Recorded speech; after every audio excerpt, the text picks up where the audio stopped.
Allah wa adalah syarikalah wa asyhadu anna Muhammadan abduhu wa rasuluhu la nabiyya ba'da. Allahumma sholli ala sayyidina Muhammadin wa ala alihi washabihi wasallim. Ilahi anta maksudi wa ridhoka matlubi atini mahabbataka wa ma'rifataka. Ikhwah fillah, jamaah Thariqah Cermin Hati yang Allah muliakan. Pada kesempatan malam ini adalah malam sesi keberapa? Keempat ya? Sesi keempat, saya diberikan kesempatan untuk berbincang-bincang dengan Kang Ustadz Aba di Saung Ma'rifat Cermin Hati.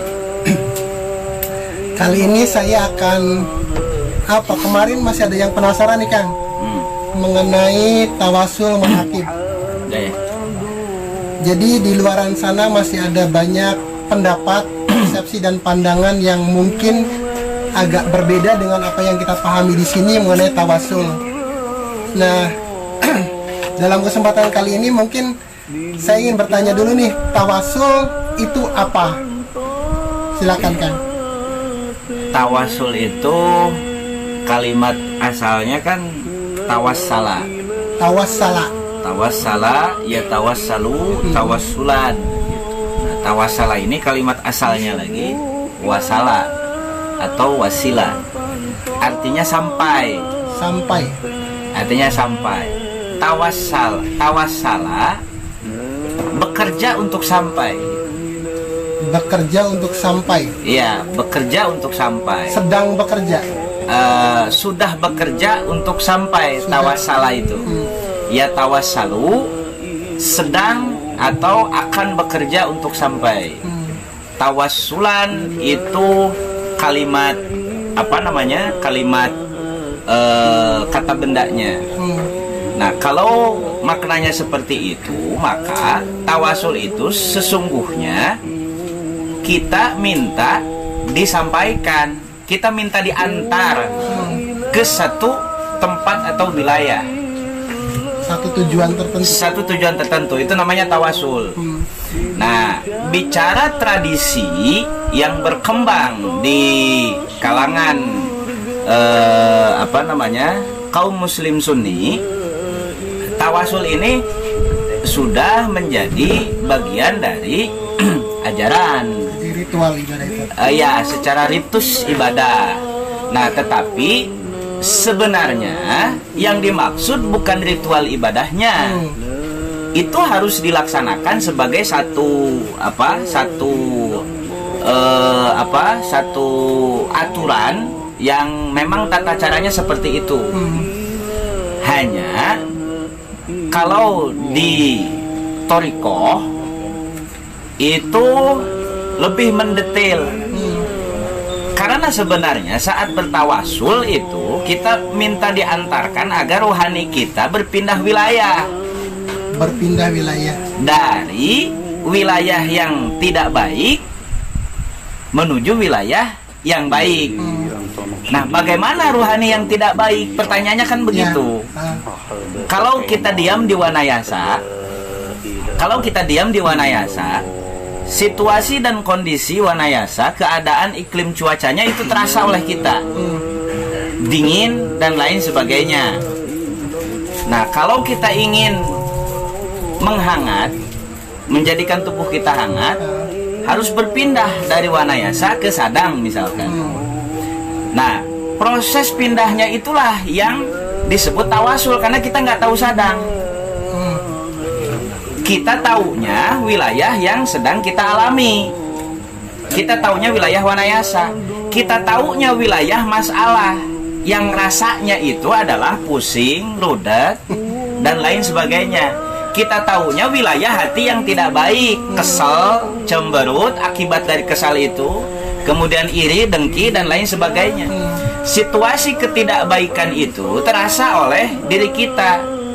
Kenapa terasa? Karena memang ada. Jadi itu wujud rasa. Nah, kalau wujud rasa, maka bagaimana berpindah dari wujud rasa itu? Ya minta dipindahkan. Caranya bertawasul ila hadarat itu. Ila hadarat ya. Itu kita mengundang ruhani, para guru yang sudah tersifati oleh sifat-sifat baik agar memindahkan rohani kita dari tadinya tidak baik menjadi baik. Nah, itu hakikat tawasul seperti itu. Ada syarat di situ. Berarti kita harus kenal dulu dengan rohani yang mau memindahkan kita kan. Nggak semata-mata kita diantar, nggak semata-mata kita meminta antar. Misal beginilah, saya minta diantar ke Pak Casnadi. Dalam kondisi Pak Casnadi nggak kenal saya, kira-kira Pak Casnadi mau nggak? Nggak mau. Enggak kan? Ya, dan itu resiko salah antar. Resiko salah antar nanti. Misalkan minta diantar ke Sadang, malah diantar ke Janting.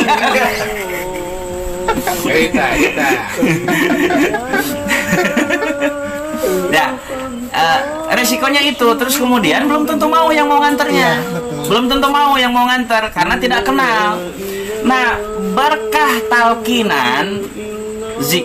talkin zikir itu menjadikan kita mengenal rohani orang-orang soleh.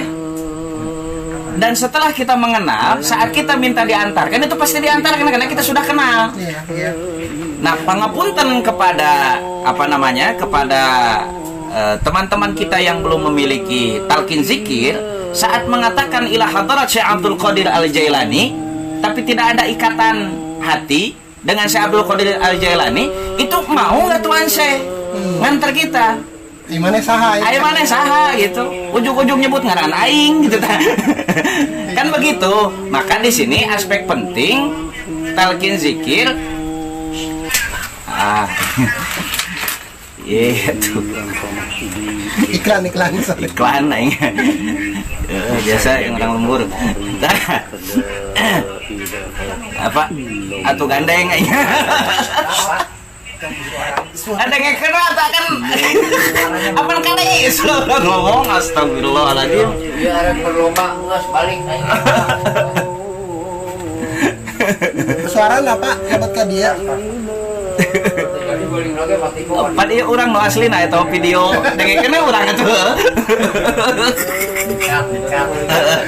Maaf pemirsa, ada iklan. Nah, orang yang belum memiliki talqin zikir itu akibatnya seperti itu. Saat kita menyeru nama guru, maka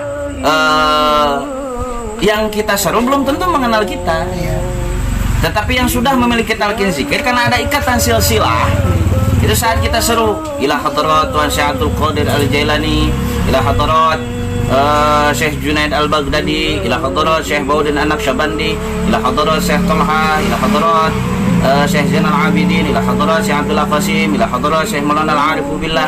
Itu betul-betul rohani kita merasakan ketenangan. Nah, saat kita merasakan ketenangan, maka pada saat itu rohani kita sebetulnya sudah pindah. Karena kita sudah bertawasul, sudah pindah dari wilayah tadi yang penuh dengan kegamangan kehidupan ke dalam wilayah yang penuh dengan ketenangan. Kalau kemudian masih gamang, artinya sudah diantar balik lagi. Kalau setelah tawasul, hati kita masih gamang, pertama hadir rohani yang mau mengantar, tapi kitanya nggak mau diantar. Atau syaratnya tidak terpenuhi. Artinya tidak ada ikatan silsilah antara antara diri kita dengan guru. Nah, kebanyakan asal tawasul saja. Padahal kalau dikaji, tawasul ini mendalam karena berkaitan dengan jiwa. Perpindahan jiwa dari wilayah yang tidak tenang menuju wilayah ketenangan, itu tawasul. Habis tawasul udah pusing segala macam karena kopi habis, can beres tawasul. Iya, atau meskipun kita kenalnya nggak secara dekat ya, mengaku-ngaku saja kenal. Betul. Tapi tidak secara otentik diakui, mengaku bisa tapi tidak diakui gitu kan. Karena ikatannya justru kita yang ngekat sendiri kan, kita nggak menyambungkan jiwa kita ke yang bawanya. Betul. Minta diantar tapi berjeng tatanya deh, yang ngertiin tuh. Oke, jadi itu tawasul ya, dari secara aplikasi. Nah sekarang kan lagi musim, dalilnya apa nih Kang? Dalil tawasul tuh apa sih? Kenapa kita harus menghubungkan rohani kita dengan orang-orang, dengan guru-guru kita? Kan kita bisa langsung gitu kan, ada banyak yang seperti itu gimana kan? Langsung ke Allah cenah bertawasul. Padahal Allah nu tah tawasul. Oh, iya. Ya ayyuhalladzina amanu btagu ilahil wasilah. Orang-orang yang beriman, carilah untuk sampai kepada Allah itu wasilah atau perantara untuk sampai kepada Allah. Artinya media untuk sampai kepada Allah. Maka bacaan itu wasilah, bacaan itu juga tawasul. Iya. Guru itu juga wasilah, maka kepada guru kita bertawasul. Iya. Nah, di dalam kehidupan ada adab nanti yang muncul. Kita tidak serta-merta misalkan gerasak gerusuk ingin sampai kepada tujuan tanpa bertawasul dengan ikhtiar. Artinya langkah-langkah proses kita berkehidupan itu bentuk tawasul sebenarnya. Iya. Kita ngobrol dengan sesama teman karena ada kebutuhan hidup misalkan, itu tawasul. Iya. Betul. Jadi secara dalil akal juga kan Allah bisa melahirkan kita tanpa perantara ibu bapak, bisa kun fayakun seperti Nabi Adam. Tapi adanya ibu bapak kita juga itu mengajarkan bahwa itu ada tawasul. Ada gitu kan? kita berproses. Iya, kemudian Allah juga mengajarkan kita untuk berbuat baik kepada orang lain, kepada ibu bapak, kepada kerabat untuk mendapatkan ridhonya, itu juga bentuk tawasul sebenarnya kan ya. Baik, jadi ya ini mudah-mudahan dengan apa yang disampaikan di sini ada yang setidaknya mengurangi perdebatan mengenai tawasul ini, ya bid'ah-bid'ahan lagi. Iya. Sekarang kan masih banyak tuh masih seperti itu. Jadi yang dimaksud tawasul yaitu dalilnya jelas di Qur'annya, dan kemudian secara akal juga, secara logika, secara akal juga mengajarkan semuanya ada tawasul. Dari Allah ke Nabi pakai malaikat, dari Nabi ke kita pakai Quran dari Nabi ke kita guru-guru, semua itu merupakan tawasulnya. Baik. Jadi itu mengenai tawasul. Yang kedua mengenai biasanya kan disambungkan tawasul manakib. Nah manakib ini apa nih? Manakib kan kita kenalnya di kalangan tarekat, tapi sementara di luar sana mungkin baru dengar saja apa itu manakib, udah langsung menjudge bahwa manakib seperti A, B, C, D gitu. Sebenarnya bagaimana kan? Nah manakib itu nakoba, yunakibu, manakiban. Manakiban. Nah, jadi sesuatu yang tertutupi. Kalau bicara makna, manakib itu siloka. Hal yang sengaja ditutupi. Mengapa ditutupi? Karena belum tentu semua orang paham. Dan belum tentu semua orang mau menerima. Iya. Makanya ada wilayah-wilayah dalam sastra Sunda ada yang namanya siloka. Dalam sastra bahasa Indonesia ada yang namanya majas. Dan dalam sastra bahasa yang lain itu pasti ada bahasa-bahasa yang bukan bahasa yang sebenarnya. Artinya aspek konotasi dari satu bahasa itu manakib sebenarnya. Nah pada hakikatnya hati kita kan tertutupi juga sebenarnya. Tertutupi oleh sifat-sifat buruk, oleh hal-hal yang tidak baik. Nah makanya kenapa kita minta diantarkan dengan tawasul manakib? Nah karena guru itu sudah mampu menyibakkan tirai atau hijab sesuatu yang tidak baik itu, sehingga hatinya sudah baik-baik, sehingga tidak ada yang guru yang cemberut kan begitu. Tidak ada guru yang suka marah-marah, tidak ada kiai yang suka marah-marah. Karena apa? Mereka mampu menyebabkan seluruh rasa negatif yang ada di dalam dirinya. Nah hati kita berarti termanakib, terhalangi, tertutupi. Nah, makanya kita minta diantarkan kepada para guru yang sudah mampu menyebabkan seluruh suasana yang tidak baik dalam hati itu. Nah sehingga hati kita suasananya berubah dari tadinya gamang, tidak tenang, berubah menjadi optimis dan penuh dengan ketenangan. Begitu. Jadi tawasul minta diantar, menakib untuk masuk ke dalam sesuatu yang tertutupi gitu. Jadi karena hati kita juga tertutupi. bukan sekedar hanya diantar ke tempat yang tidak pugu, Iya, tapi betul. jelas tujuannya. Jelas tujuannya. Tujuannya menjadi lebih baik. Jadi Iya. hijrah dari satu tempat yang sebelumnya tidak baik menjadi lebih Iya. baik. Nah kemudian kan ada istilahnya mangkobah. Kalau yang pernah saya baca, mangkobah itu cerita atau tarikh orang-orang Iya. orang-orang soleh selain Nabi gitu kan ya. Nah, iya betul. Nah itu juga di Quran kita mengenal cerita-cerita orang baik yang bukan Nabi itu seperti Ashabul Kahfi ya. Iya. Kemudian Siti Maryam, kemudian Ali Imran. Iya. Itu juga manakib kan berarti ya. Itu juga manakib seluruh kisah para guru yang sudah berhasil mengubah hatinya dari tadinya tidak baik menjadi baik, kemudian kisah hidupnya diceritakan. Itu manakib. Iya. Itu mankobah. Iya. Nah, setiap fase perjalanan disebut mankobah. Fase perjalanan sih Disebut mangkobah. mankobah. Nah, seluruh perjalanannya disebut manakib. Manakib. Jadi manakib kumpulan perjalanan dari orang-orang soleh ini sampai menemukan. Betul. Oke. Sampai menemukan hati yang baik itu sebetulnya yang seperti apa gitu. Itu apa namanya dijelaskan di dalam manakib. Proses amaliyahnya bagaimana para guru terdahulu, kemudian proses pencarian terhadap sifat-sifat baiknya bagaimana para guru terdahulu gitu. Itu dijelaskan di dalam manakib. Maka tidak ada bid'ah di situ. Karena justru mengajarkan kebaikan. Masa si bid'ah disebut bid'ah, apa namanya, sesuatu yang mengajarkan kebaikan disebut bid'ah.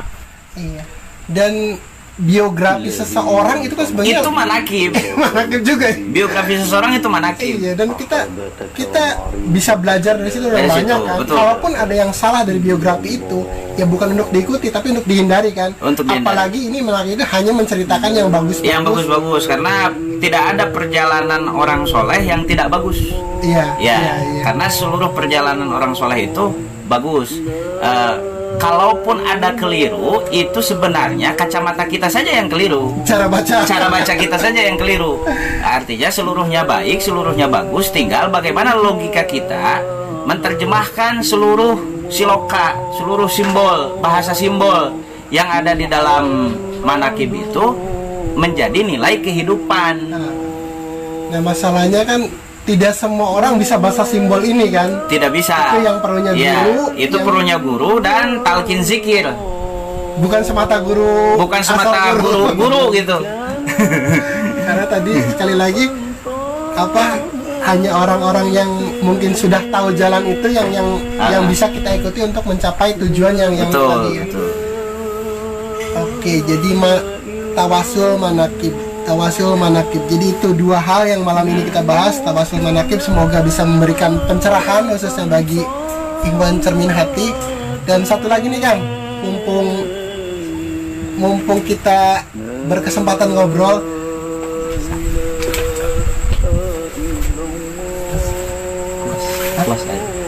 jadi itu yang dapat kita sharing malam ini. Mudah-mudahan bisa bermanfaat khususnya bagi saya dan bagi ikhwan semua, bahwa dengan penjelasan tawasul, penjelasan manakib ini memberikan gambaran yang lebih jelas kepada kita bahwa tawasul dan manakib itu bukan sesuatu yang mengada-ada, bukan sesuatu yang bid'ah, bukan sesuatu ajaran baru, tapi memang sudah ada dari sananya. Itu saja. Semoga bermanfaat. Billahi taufiq wal hidayah. Wassalamualaikum warahmatullahi wabarakatuh.